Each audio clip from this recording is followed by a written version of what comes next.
Hello friends, I am Dr. Pranjal Pandey, Chief Neurosurgeon at NeuroMind.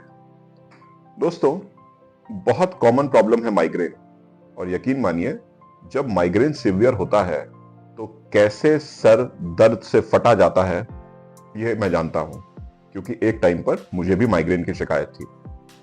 तो migraine के वो patients जिन्हें repeatedly दर्द होता है, जो दर्द से निजात नहीं पा पाते हैं, कई बार ये दर्द आंखों में दर्द, आंखों से पानी आना, लाइट का चौंध मारना, नौजिया, जी मिचलाना, वॉमिटिंग, उल्टी होना, ऐसे सब सिम्टम्स के साथ भी आता है।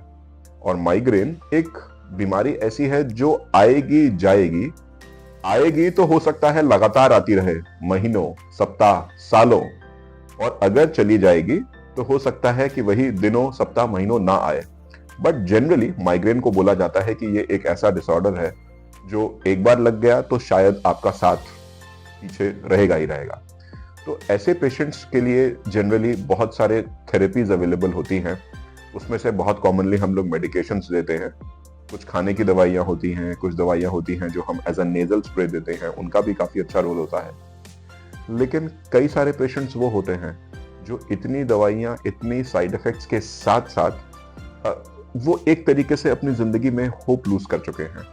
वो इतने परेशान हो जाते हैं जैसे कि माइग्रेन की बीमारी उनके लिए एक ऐसी समस्या, एक ऐसा चैलेंज आ गया है कि वो इससे आगे बढ़ ही नहीं सकते।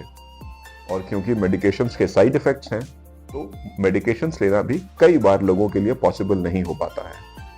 फ्रेंड्स, ऐसे कई पेशेंट्स को हमने जब अपने सेंटर पर TMS, transcranial magnetic stimulation, try किया, उनको इस टेक्निक के बारे में बताया, इसके सारे प्रॉज एंड कॉन्स बताए, तो हमें यह फीडबैक मिला कि कई सारे पेशेंट्स के सिम्टम्स नियर टोटली रिजॉल्व हो जाते हैं।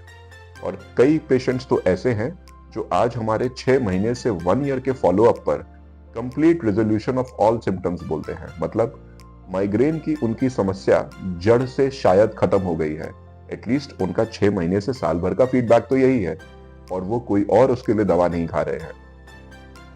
इसीलिए इस पर हमने जब और रिसर्च करी तो हमने देखा कि किस तरीके से US, UK, यूरोप और इंडिया में भी कुछ स्पेशलाइज सेंटर्स पर इस पर एक्सपेरिमेंट्स और किए जा रहे हैं। एक्सपेरिमेंट भी उतना बोलना ठीक नहीं होगा, लेकिन शायद अलग अलग प्रोटोकॉल्स यूज किए जा रहे हैं।